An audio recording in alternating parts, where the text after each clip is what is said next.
So I recently released a new online course about overcoming your fear of rejection.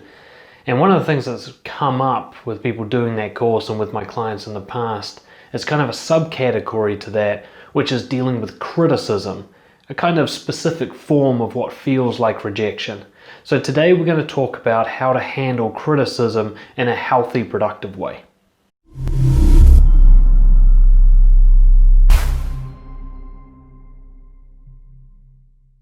Firstly, what is criticism? It's a subjective experience. It's when you get feedback or perceive that you've gotten feedback and you attach negative to that. So sometimes it's directly feedback, someone saying, I think you should do this or you did that wrong. And other times it's just the way someone reacts to you. You think of that as feedback, you think of that as criticism, like someone yawning during your performance. Today's video is going to be focused on your emotional reaction to criticism, the sensations you get, or the feeling bad about it that you get. So some of the sensations you're likely to feel are defensiveness, aggression, frustration, guilt, confusion, anger, a desperate need to change them, a desperate need to convince them, feeling threatened, or just general lowered self-worth. Now, why does this happen? First, there's an evolutionary psychology thing at play here. Criticism can be seen as a manifestation of potential ostracism.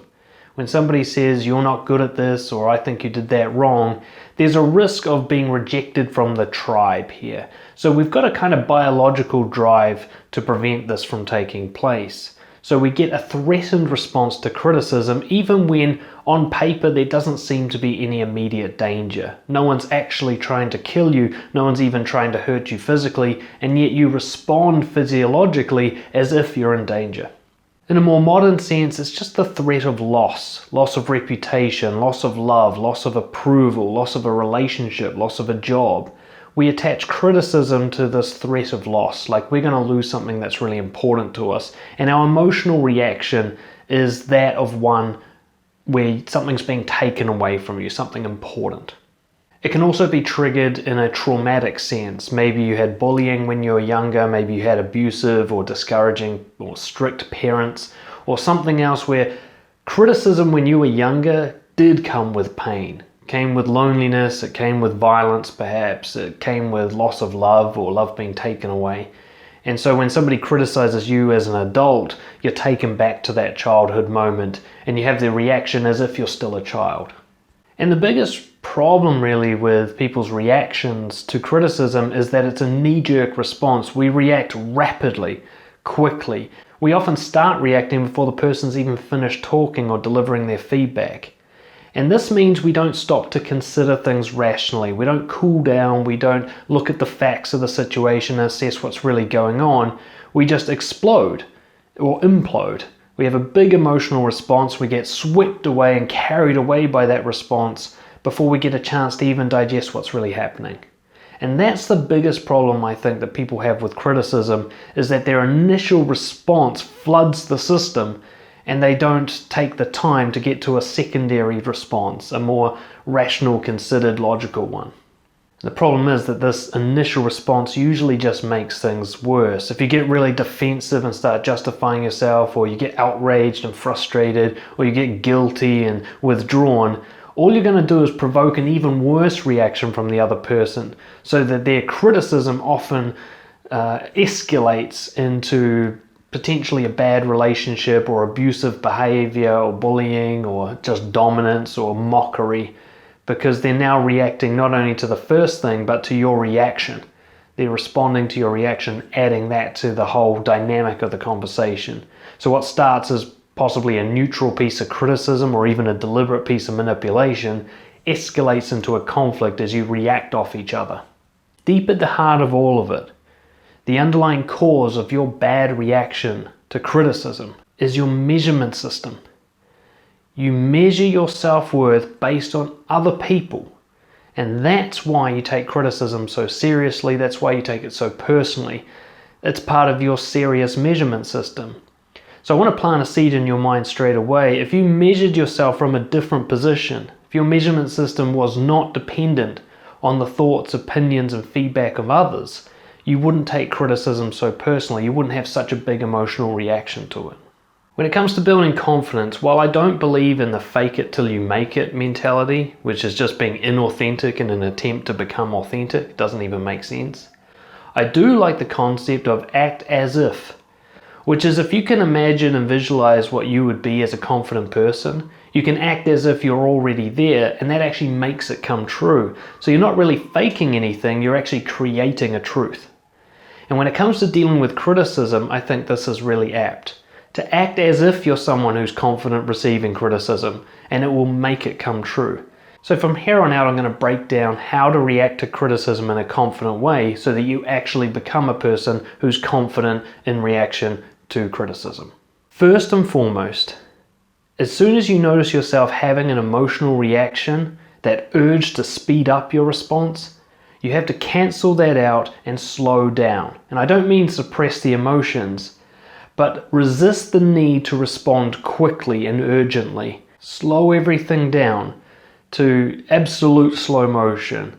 Take seconds of pause before you respond. Take time to think through what you're going through.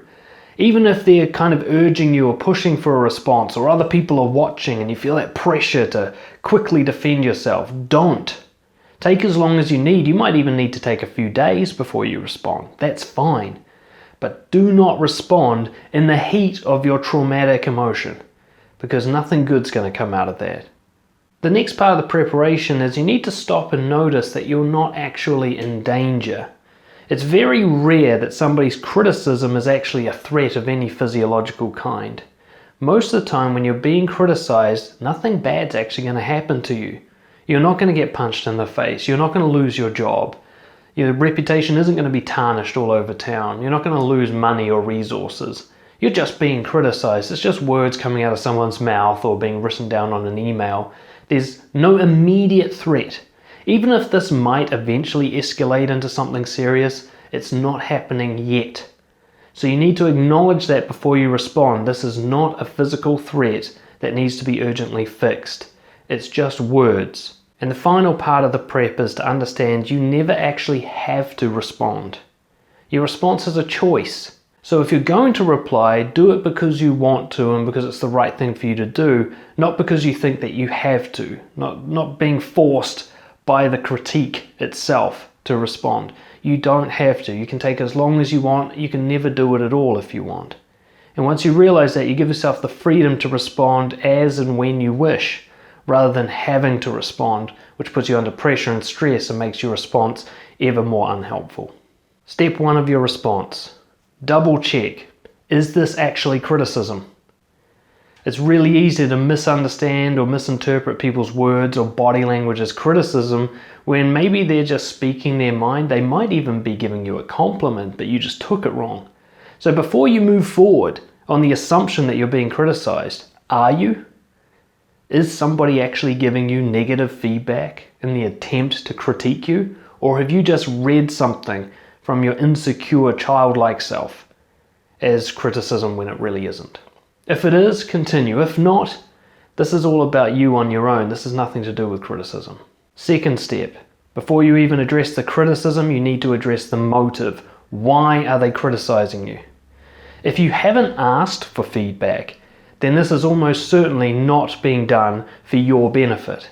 And this is a key thing to understand. Most of the time someone criticizes you as a form of manipulation. They're trying to change you in a way that suits them. They're trying to move you or provoke an emotional reaction that suits them. They're not actually trying to help you. They're not trying to give you honest feedback that will make you a better person.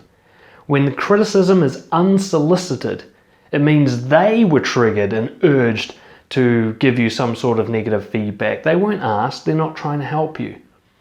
So it's important to ask yourself, why are they really doing this? What's the most likely explanation for why they're doing this? And if you're not sure, ask them.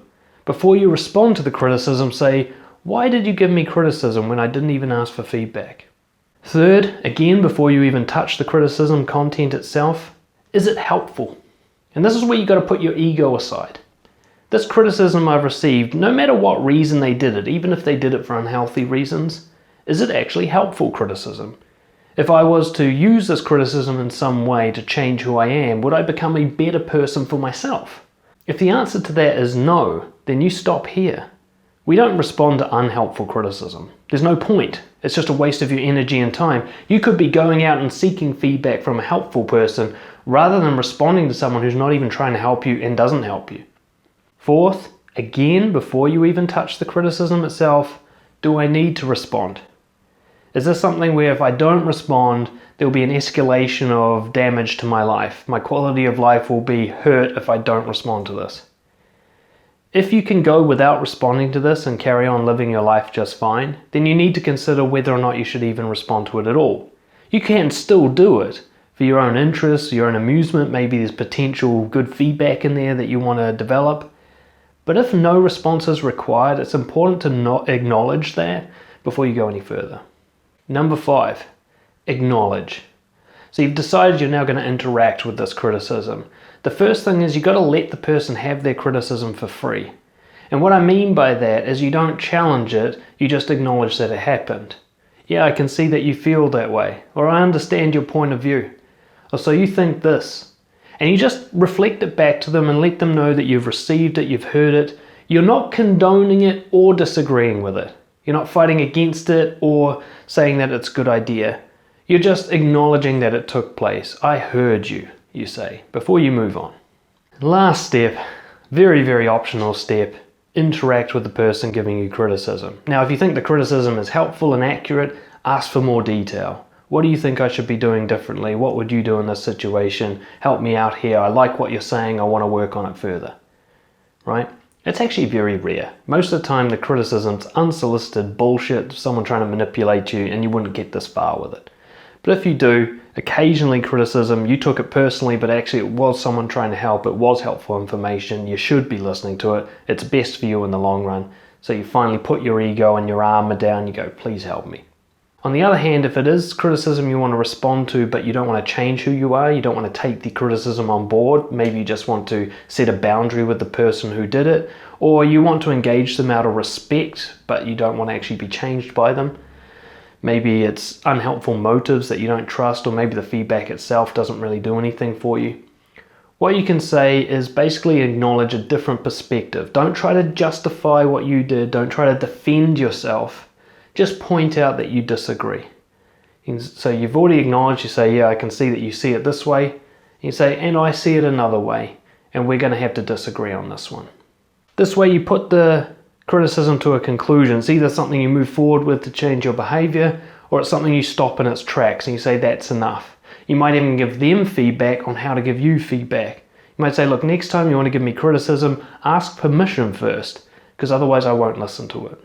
Finally, if you're faced with someone who's constantly critical and this is a pattern of behavior, someone who's often discouraging, someone who often makes you feel anxious or makes you feel guilty or makes you feel less than your self-worth, the kind of person who seems to use criticism to bring you down consistently and they're not balancing it out with recognition and compassion and acknowledgement, they just seem to be constantly picking away at you. Rather than addressing the individual criticisms, address the pattern. Say, you keep doing this and I don't like it. And either cut them out of your life or set a boundary that hopefully they will respect. And if they respect it, maybe you can work on your relationship. Look, if you want to communicate with me, you can't do it with criticism. Okay, you need to start talking to me in a more sort of emotionally connected way and not just trying to pick out my faults because I don't like it. If they obey that boundary, then maybe they are trying to have a good relationship with you and they just don't know how to communicate very well. If they disrespect that boundary after you've set it, you know that you've got a manipulative person with malicious intent and you need to cut them out of your life, even if they're really close to you. So those are my thoughts on how to deal with criticism. Should I say that's how I deal with it? Most of the time I just ignore and move on after I've had my initial emotional reaction, because most of the time it's not helpful or it's coming from someone with sort of, shall we say, selfish motives where they're not trying to help me. And what I do is I hire coaches and hire mentors and I check in with my close friends and I ask them for feedback. I don't wait for unsolicited criticism from strangers. I go to the resources that I pay for or people I trust and I elicit the feedback from them. I say, what do you think I should be doing better? And that's where I get my improvement material from. everyone else basically can just fuck off. Thank you so much for watching this video. Please subscribe to the channel and share this around if you liked it to help us grow. And of course, if you want any support, get in touch, dan@brojo.org, and I'll do my best to help you out. Cheers.